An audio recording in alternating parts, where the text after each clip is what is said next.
Your image versus your finances. Nobody likes a show-off. Can't be too flashy, risk attracting all the wrong attention. That's a Kid X line. It's something I live by. I can't be too flashy, I risk attracting all the wrong attention. Now, you could go to Diamond Walk, buy the latest Gucci, Balenciagas, and everything else, whatever it is, you know what I mean? And it starts at levels. By the way, Gucci is the cheapest of them all. So if you want to start there, that's entry-level stuff.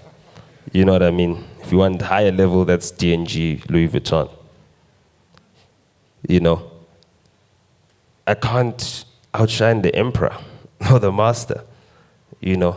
I can't come here draped in all this clothing because I'm very aware of the situation in my country. I'm very aware that this is the most unequal country in the world. You know? So in a place where, like, if we were living in Luxembourg, it wouldn't matter that much, right? Because it wouldn't be showing off. That's the country with the highest per capita GDP.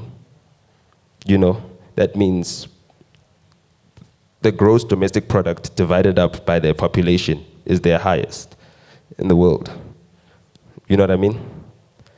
That would be not showing off over there. But here in South Africa, it is. I can't attract the wrong attention. You can't say something about your brand that doesn't represent the values of what your ambitions are. If you want to be a great artist manager, you shouldn't be known as being the greatest fashionista or getting the latest brands. Because let's say, for instance, the artist that you manage does not know how to manage their money and they end up broke or whatever. Then the first accusation is, oh, you stole their money. That's bad for your reputation. It's something you can't, like, maybe the guy was a junkie. You know, it's like, seriously, like, this happens. And now we look at the artist manager and we're like, damn, man, I like the swag that you got on. It's like, and these are the things that will affect your reputation negatively, like almost irreparably. Because no one can trust you if there's an accusation that you're benefiting or you're enriching yourself because of your artists. If Benza came here, had Maybachs parked outside and everything else, you know, and came in a show of lights and was looking all flashy and stuff, people would be like, hey, but his artists are not living like that. That would affect his reputation. So you need to consider that and consider your environment. It doesn't work like the same way everywhere in the world, but you need to understand this is South Africa. This is the most unequal country in the world. You cannot be sitting on top of your I-8 and have people that work in your company not earning their keep.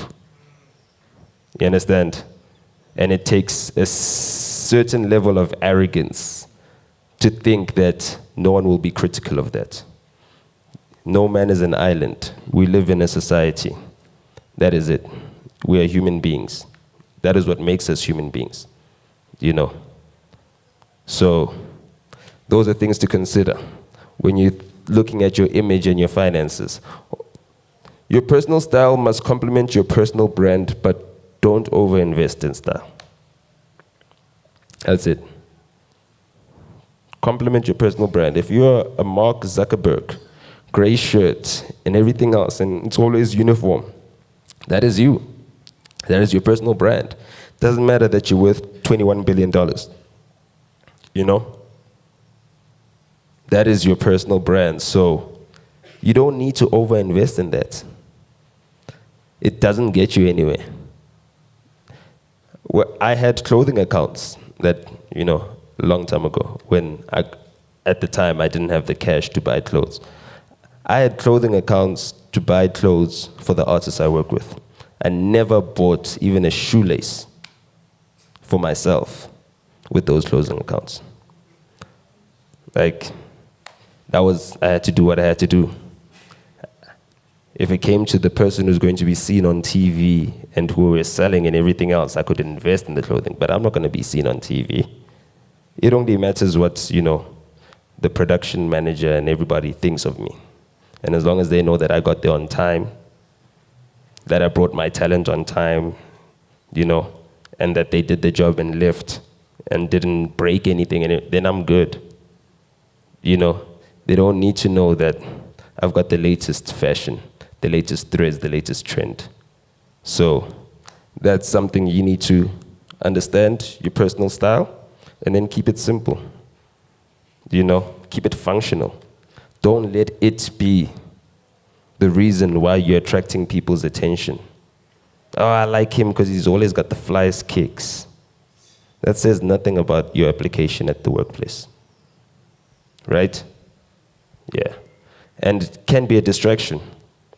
It can be a distraction. Imagine you're with your artist who's whatever, a big brand and everything else, and everybody's like, hey, and look at the manager's sneakers. Damn, guy's flashy and fly and everything else. Now it's becoming counterproductive. You're supposed to be invisible. You're supposed to be in the background. And now you're coming to the front line because you're too flashy in your appearance. And what does it say about your finances? It means that you're spending money on looking good, being stylish, having the latest trends. That is not something that we want to see in our artist managers. As much as a person you might want to be stylish, and is it good for your business? It's not good for business for me to come here in a Balenciaga cap that costs 8,000 rands. What's good for business is like picking up one of the free caps I got as a freebie and putting that on. Make sure I'm neat, clean, okay, cool. And that's the functionality. And that's all I limit it to. If your finances are in order, no one cares what you look like. How many of you think Oskido is stylish?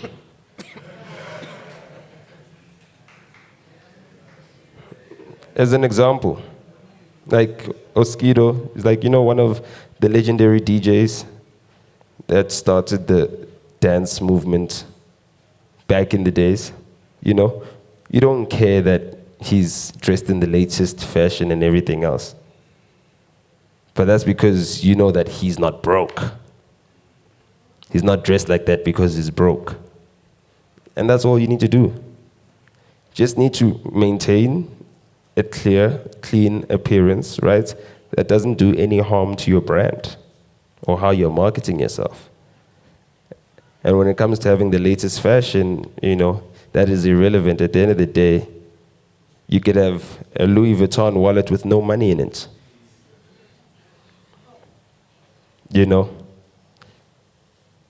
So you need to ensure that your focus is keeping your finances in order.